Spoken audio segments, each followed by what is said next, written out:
আসসালামু আলাইকুম, welcome to my channel. আশা করছি আপনারা সবাই ভালো আছেন। তো আজকে আমি আপনাদের সাথে অনেক দিন পরে একটা ভিডিও নিয়ে চলে আসলাম। তো এইটা ছিল একটা অরেঞ্জ কেকের অর্ডার 1 পাউন্ডের।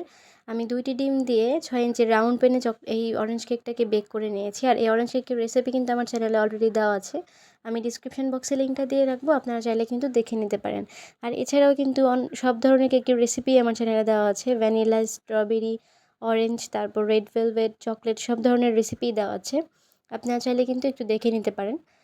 আর এখন আমি পুরো কেকটাকে ক্রিম দিয়ে কভার করে নিচ্ছি। আর এটা ছিল অরেঞ্জ ফ্লেভারের কেক। এখানে আমি এক্সট্রা করে অরেঞ্জ কালারটা আর অ্যাড করিনি। এখানে আমি ইয়েলো কালারটা দিয়েছিলাম। আমার কাছে মনে হয় অরেঞ্জ কেকের ভিতরে অরেঞ্জ কালার, ইয়েলো কালার দুইটাই ভালো লাগে, তো আমি ইয়েলো কালারটাই দিয়েছিলাম। আর এখানে আমি ক্রিমের সাথে অল্প করে অরেঞ্জ ইমালশন মিশিয়ে তারপরে এই ক্রিমটা দিয়ে দিচ্ছি। তো দ্বিতীয় লেয়ারটা করে এরপর আমি কেকের শেষ লেয়ারটা বসিয়ে দিয়ে ভালোভাবে পুরো কেকটাকে একটু ক্রাম কোট করে নেব। ক্রাম কোট করলে কী হয়, অবশ্যই কিন্তু ক্রাম কোট করে নেবেন। ক্রাম কোট করলে দেখা যায় যে আপনাদের যে কেকের গুঁড়িগুলো থাকে উপরে, সেটা কিন্তু প্রথম লেয়ারেই সেট হয়ে থাকে। পরবর্তীতে যখন আমরা ফিনিশিং দেওয়ার জন্য ক্রিমের একটা লেয়ার দিই, সেই ক্ষেত্রে কিন্তু আর গুঁড়িগুলো উঠে আসে না। তো অবশ্যই আপনারা চেষ্টা করবেন কেকটাকে ক্রাম কোট করে ফ্রিজে রেখে দেওয়ার জন্য, অন্তত আধা ঘন্টার জন্য হলেও। আর আপনারা আমার কাছে কোনো কিছুর রেসিপি দেখতে চাইলে সেটাও কিন্তু আমাকে কমেন্ট করে জানাবেন অবশ্যই। আর আমার ভিডিওগুলো কেমন লাগে, আপনারা কে কোথা থেকে আমার ভিডিওগুলো দেখছেন সেটাও আমাকে কমেন্ট করে কিন্তু অবশ্যই জানাবেন। আর আমার ভিডিও ভালো লেগে থাকলে আমার চ্যানেলটিকে সাবস্ক্রাইব করে ভিডিওতে একটি লাইক দিতে অবশ্যই ভুলবেন না। আর ভিডিও আমি আসলে অল্প একটা ভিডিও করলে দেখা যায় যে আমার ফোনের স্টোরেজ ফুল হয়ে যায়। তো খুব দ্রুত একটা ফোন কিনবো, তারপর আপনাদের সাথে আমি রেগুলারই প্রায় ভিডিও শেয়ার করার চেষ্টা করব। যেহেতু ফোনে জায়গা থাকে না আর ওরকম ভিডিও করা হয়ে যায়, এর জন্যই অনেক কেকেরই আমি ভিডিও করতে পারি না। আর অনেক সময় দেখা যায় যে কারেন্টই থাকে না, কারেন্টটাই চলে যায়, যার কারণে অনেক কেকেরই ভিডিও করা হয় না। তো এই তো কেকটাকে আমি ক্রাম কোট করে ফ্রিজে রেখে দিয়েছিলাম আধা ঘন্টার জন্য। এরপর আমি একটি পাইপিং ব্যাগের ভিতরে বাস্কেট ওয়েভ নজেল নিয়েছি, তার মধ্যে দিয়ে আমি ক্রিম দিয়ে দিচ্ছি। আপনারা এইভাবেও চাইলে ক্রিম দিতে পারেন, অথবা সরাসরিও কিন্তু ক্রিম দিয়ে নিতে পারেন। বাট এইভাবে দিলে কি হয়, একদম খুব দ্রুত কিন্তু আপনারা একটানেই ফিনিশিংটা করে আনতে পারেন। তো সাইডটাতে ক্রিম লাগিয়ে দেওয়ার পরে বাকি ক্রিমগুলোকে আমি উপরের দিকে দিয়ে দিচ্ছি। তারপর আমি প্যালেট নাইফ দিয়ে উপরটাকে ভালোভাবে সমান করে নিব। আর আজকের এই কেকের যে ডিজাইনটা করব, এই ডিজাইনটা আমার ফার্স্ট টাইম করা। তো এই কাস্টমারই কিন্তু আমাকে ডিজাইনটা দিয়ে দিয়েছিল। আমার ফোনে কিছু ডিজাইন ছিল। আমার কিন্তু এই সবার ভিডিও দেখে দেখে অনেক ধরনের ডিজাইন কালেক্ট করতে আমার খুবই ভালো লাগে। তো ডিজাইন যেহেতু কেক বানাই, তো সেক্ষেত্রে তো বিভিন্ন ধরনের ডিজাইন আমাদের সাথে থাকতে হবে। তো এর জন্য অনেক ধরনের ডিজাইনই কিন্তু আমার ফোনে রাখা। তো আমি কাস্টমারকে দেই, তো দেন কাস্টমাররা আমাকে সেটা থেকে চয়েস করে দেয়।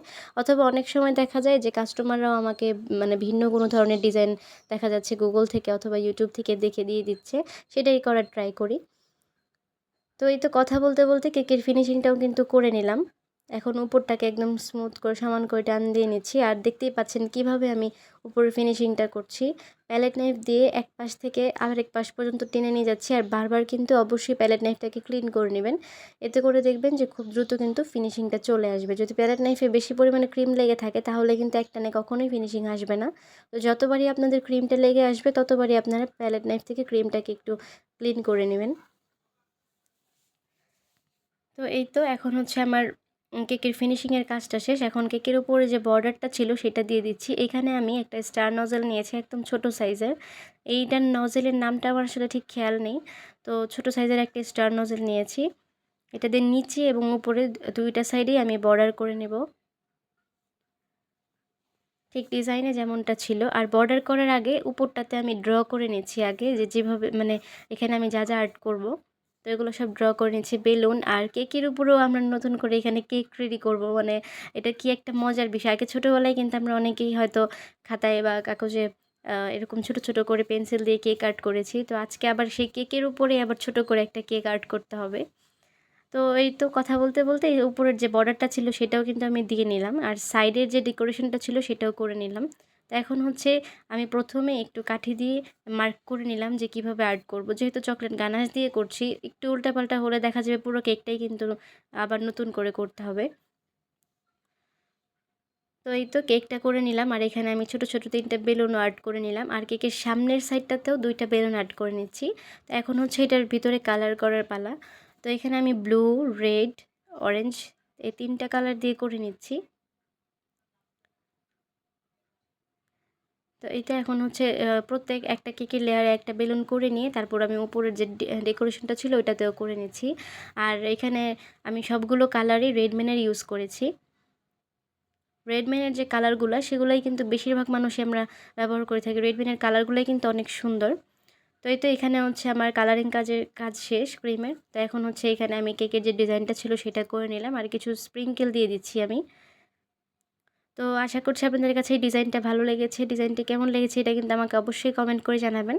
তো কেকটা খুবই সিম্পলের ভিতরে ছিল আর দেখতেও অনেকটা সুন্দর লাগছিল। তো আপনাদের কাছে কেমন লেগেছে এটা কিন্তু আমাকে অবশ্যই কমেন্ট করে জানাবেন। তো এই তো কেকের উপরেও কিছু সুইট বল দিয়ে দিলাম, আর এখানে আমি হ্যাপি বার্থডেও লিখে নিচ্ছি। তো আজকের জন্য এখানেই বিদায় নিচ্ছি। সবাই ভালো থাকবেন, সুস্থ থাকবেন। আল্লাহ হাফেজ।